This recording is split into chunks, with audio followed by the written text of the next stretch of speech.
Hello बच्चों, class 10th के साथ बच्चों का कॉम्पिटिटिव एग्जाम की तरफ झुकाव ज्यादा होने लगता है। बट कुछ केस ऐसे होते हैं कि बच्चों को एग्जाम्स के बारे में पता नहीं होता कि कौन सा कॉम्पिटिटिव एग्जाम हमें देना है, कौन सा कॉम्पिटिटिव एग्जाम हमें नहीं देना है। तो एक बहुत ही इंपॉर्टेंट कॉम्पिटिटिव एग्जाम जो है, जो हर बच्चे को क्लास 10th में देना चाहिए, वो होता है क्या?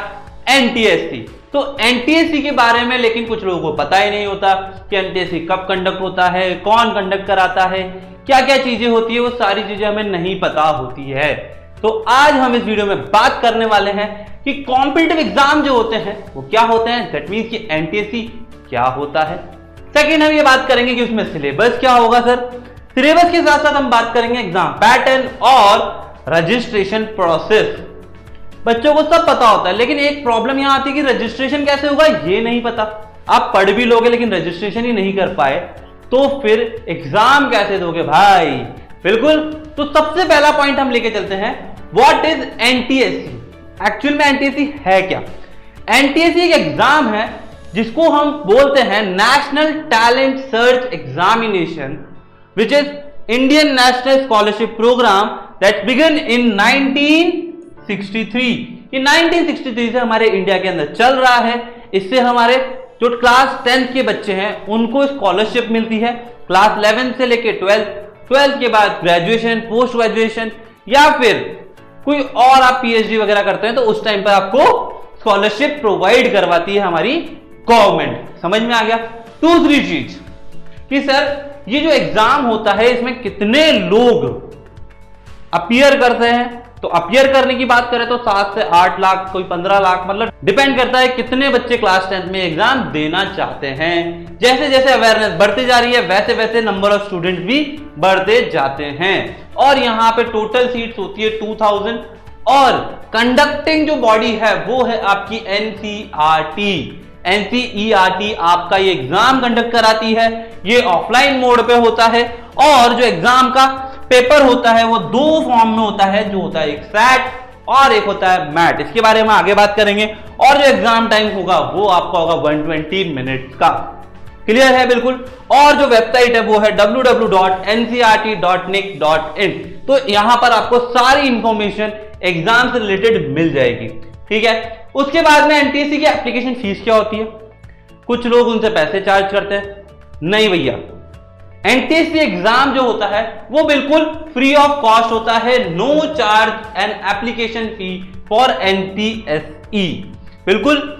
एनटीएससी एग्जाम के क्वालिफिकेशन क्राइटेरिया क्या होंगे? क्वालिफिकेशन क्राइटेरिया होंगे कि आप अपनी प्रीवियस क्लास या मतलब आप अपनी क्लास 9th में, कौन सी क्लास में?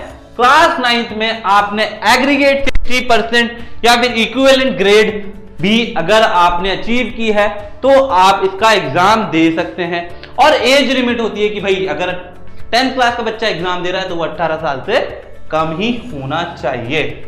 समझ में आ गया? और अगर मान लीजिए स्टूडेंट इंडिया से बिलोंग नहीं करता है तो अगर वो 10th में है या इक्विवेलेंट टू 10th क्लास में पढ़ रहा है तो वो डायरेक्ट स्टेज 2 का एग्जाम भी दे सकता है। स्टेज 2 तो भाई इसके बारे में बात करते हैं। लेकिन अब यहां पे क्या है, रिजर्व कैटेगरी जो होती है उनको 50 से 60 का क्राइटेरिया जो मार्क्स होते हैं वो अटेंड करने चाहिए। ये वेरी करता है। क्या करता है बेटा? ये वेरी करता है अलग अलग स्टेट के अकॉर्डिंग। और जो जनरल कैटेगरी है उसके 60 मार्क्स होने चाहिए, 60% मार्क्स अचीव होने चाहिए। ये भी वेरी करता है अलग अलग स्टेट के अकॉर्डिंग, लेकिन ऑन एन एवरेज 60% होना चाहिए। अब एनसीईआरटी एनटीएससी स्कॉलरशिप, भाई स्कॉलरशिप में हमें मिलता क्या है सर? मतलब हम एग्जाम दे रहे हैं लेकिन उससे हमें फायदा क्या है, हमें मिलेगा क्या? तो बच्चों आपको क्या मिलता है देखते हैं। आपको क्या मिलता है? सबसे इंपॉर्टेंट चीज कि आपको इसमें 1250 रुपए मिलते हैं। 1250 रुपीज पर मंथ आपको मिलता है गवर्नमेंट की तरफ से। कब तक? जब आप 11th और 12th में होंगे। 12th के जैसे आप अपने अंडर ग्रेजुएट और पोस्ट ग्रेजुएट करने जाते हैं तो आपको 2000 रुपीज पर मंथ मिलता है। और अगर आप और हायर स्टडीज पे जाते हैं जैसे पीएचडी या कुछ और, तो फिर आपको जो नॉर्म्स होते हैं यूजीसी नॉर्म्स, उसके अकॉर्डिंग आपको स्कॉलरशिप प्रोवाइड की जाएगी। समझ में आई सबको? बहुत बढ़िया। सिलेक्शन प्रोसेस क्या होता है? भाई सिलेक्शन प्रोसेस के अंदर दो चीज होती है। पहले आपको एक एग्जाम देना होता है एनटीएससी स्टेज 1। क्या बोलते हैं उसको? हम बोलते हैं एनटीएससी स्टेज 1, जो कंडक्ट कराती है आपके स्टेट बोर्ड के द्वारा। जो आपका स्टेट बोर्ड होगा, जैसे कि अगर मैं राजस्थान में हूं तो राजस्थान बोर्ड, अगर मैं यूपी में हूं तो मैं यूपी बोर्ड देंगे भैया, ठीक है। तो ये बोर्ड आपके एग्जाम कंडक्ट कराते हैं, जो होता है फर्स्ट स्टेज में, और जो सेकंड स्टेज होता है वो कंडक्ट कराया जाता है NCERT। तो जब आप पहले स्टेज पे होते हो तो आप अपने स्टेट लेवल पे लड़ रहे होते हो, ठीक है, लेकिन जब आप पहला स्टेज क्लियर कर लोगे तभी आप सेकंड लेवल दे पाओगे, और सेकंड लेवल जो होगा वो नेशनल लेवल पर लड़ा जाता है। तो अब बात करते हैं हम आपके सिलेबस की, कि यार इसमें सिलेबस क्या आता है। तो सबसे पहले देखते हैं आपके पास कौन से सब्जेक्ट होंगे। Mental ability, social science, science and mathematics, ये आपके सिलेबस होंगे। उन सिलेबस में आपको और क्या, मतलब ये आपके सब्जेक्ट्स होंगे जिसमें क्या क्या सिलेबस है वो आगे देख लेते हैं। मेंटल एबिलिटी में verbal reasoning and non verbal reasoning के कुछ टॉपिक्स होते हैं, जैसे analogy, puzzle test, direction, analytics, ये सारे के सारे टॉपिक्स आपको पढ़ने होंगे अगर आपको एग्जाम देना है और क्वालिफाई करना है, और ये अकेला आपका 100 मार्क्स का होता है, ठीक है। उसके अलावा क्या होता है सर, उसके अलावा आपके पास होती है मैथमेटिक्स। मैथमेटिक्स में आपके क्लास 9 और क्लास 10 के टॉपिक्स होते हैं जो आप ऑलरेडी पढ़कर आए होते हो, बस थोड़ा सा लेवल हाई हो जाता है। आगे बात करते हैं सोशल साइंस की। सोशल साइंस में आपके सेम क्लास 9 और क्लास 10 के टॉपिक्स होंगे, लेकिन अगर हम बात करें जैसे कि राजस्थान बोर्ड, अगर हम बात करें जैसे कि राजस्थान बोर्ड की, तो यहां पर आपका सिलेबस अलग होगा। हम बात करें महाराष्ट्र बोर्ड की, तो यहां पर आपका सिलेबस अलग होगा, लेकिन वो सिर्फ स्टेज 1 के लिए होगा। किसके लिए होगा वो? Only for stage 1, only for stage 1 वो डिफरेंट होगा, क्योंकि राजस्थान बोर्ड की बुक्स अलग है, महाराष्ट्र बोर्ड की बुक्स अलग है। लेकिन मैक्सिमम जो बोर्ड्स हैं वो अब एनसीईआरटी फॉलो करने लगे हैं, तो पूरा का पूरा सिलेबस ऑलमोस्ट सेम होता है। तो ये आपका सिलेबस होगा जिसमें आपको ज्योग्राफी, सिविक्स और हिस्ट्री पढ़नी होगी, और आई होप कि ये सब हम पढ़ चुके होते हैं जब क्लास 9 और क्लास 10 में होते हैं। फिर आगे आता है आपका साइंस, जो कि बहुत ही इंपॉर्टेंट होता है, बहुत इंपॉर्टेंट रोल प्ले करता है, क्योंकि ये खुद अपने में काफी मार्क्स रखते हैं। साइंस में आपके फिजिक्स होगा, केमिस्ट्री होगा, बायो होगा, उसके अंदर वही सिलेबस होगा जो आप ऑलरेडी क्लास 9 में एंड क्लास 10th में पढ़ने वाले होंगे या पढ़ चुके होंगे। यही टॉपिक्स आपके होंगे, बस इसमें थोड़ा सा लेवल हाई चला जाता है। नेक्स्ट बात करते हैं हम एग्जाम पैटर्न की। सर एग्जाम पैटर्न क्या होगा? अगर हमें किसी युद्ध के लिए लड़ना है तो हमें उसका पैटर्न पता होना चाहिए, सामने वाला क्या कर सकता है, क्या दे सकता है, वो पता होना चाहिए। तो सबसे इंपॉर्टेंट चीज, ये पेपर होता है एमसीक्यू बेस्ड। क्या होता है ये? एमसीक्यू बेस्ड होता है, मल्टीपल चॉइस क्वेश्चंस होते हैं, जिसके अंदर हमारे 2 पेपर होते हैं। एक होता है स्टेज 1 और स्टेज 2। क्या होता है इसमें? हमारे 2 पेपर होंगे, एक होगा स्टेज 1 और स्टेज 2, जो हम ऑलरेडी पहले बात कर चुके हैं। इसके अंदर हमारा जो पेपर पैटर्न होता है वो ऑलमोस्ट सेम होता है। पेपर के अंदर आपको मेंटल एबिलिटी मिलेगी, जो पेपर 1 होगा, जिसमें 100 क्वेश्चन होंगे और 100 मार्क्स के होंगे।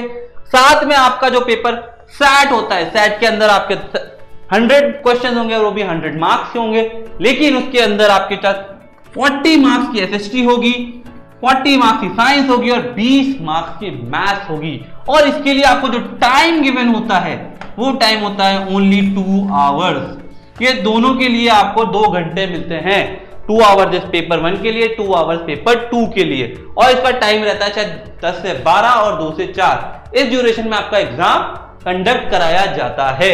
आगे बात करते हैं हम how to register for NTSC exam.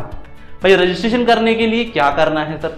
क्योंकि बहुत इंपॉर्टेंट है यार, रजिस्ट्रेशन के बारे में पता नहीं होता कि क्या रजिस्टर, कैसे, क्या, कब, कहां, किस तरीके से हो सकता है। तो बहुत इंपॉर्टेंट चीज है कि भाई रजिस्ट्रेशन करने के लिए आप एप्लीकेशन डाउनलोड कर सकते हो, या फिर आप अपने स्कूल वालों से बोल के अपना फॉर्म भरवा सकते हो, क्योंकि स्कूल वाले ही एनटीएससी का फॉर्म फिल करवाते हैं। और ये फॉर्म कब आते हैं? ये फॉर्म आते हैं जुलाई और अगस्त के मंथ में। तो भाई ये इंपॉर्टेंट जानकारी है जो हमें पता होनी चाहिए।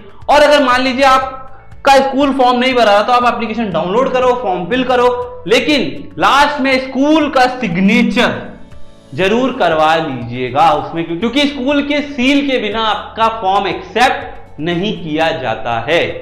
तो ये तो बात हुई कि यार एग्जाम जो है उसको फिल कैसे करना है, क्या क्या सब्जेक्ट है, क्या क्या सिलेबस है। लेकिन अगर हम बात करें कि हमें एग्जाम देना है तो एग्जाम के लिए हमारे को किस तरीके से प्रिपेयर करना है, किस तरीके से क्या क्या सब्जेक्ट्स करने हैं, कैसे क्वेश्चंस करने हैं, तो उसके लिए बहुत इंपॉर्टेंट चीज कि ई-सरल ने आप लोगों के लिए प्रोवाइड करा रखा है एक एनटीएससी का कोर्स, जिसके अंदर आपको मिलेंगे practice sheets, test papers, previous year question papers, सारी चीज आपको वहां पे मिल जाएगी।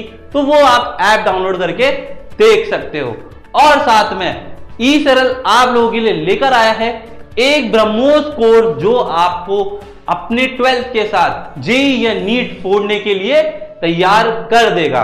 और अगर अब मैं बात करूं कि एनटीएससी का एग्जाम देते समय हमें किस बातों का ध्यान रखना है, तो सबसे इंपॉर्टेंट पॉइंट कि हम एनटीएससी एग्जाम दे रहे हैं तो हमें सबसे पहले थ्योरेटिकल क्वेश्चन के फॉर्मेट में चलना चाहिए, क्योंकि थ्योरेटिकल क्वेश्चन पहले कर सकते हैं। इसमें हमें मैथ्स में ईगो लेके नहीं चलना है। अगर हम एग्जाम देने जा रहे हैं तो अपना ईगो बाहर रख के जाइएगा, क्योंकि क्या होता है कि हमको टाइम मिलता है 100 क्वेश्चन करने में सिर्फ 120 मिनट, और अगर हम मैथ्स में टाइम वेस्ट कर देंगे तो फिर बहुत सारी दिक्कतें आएगी और पेपर छूटने के चांसेस बढ़ जाते हैं। तो भाई आपको सबसे पहले क्या करना है, सबसे पहले हमें अटेम्प्ट करना है एसएसटी का पेपर, ठीक है।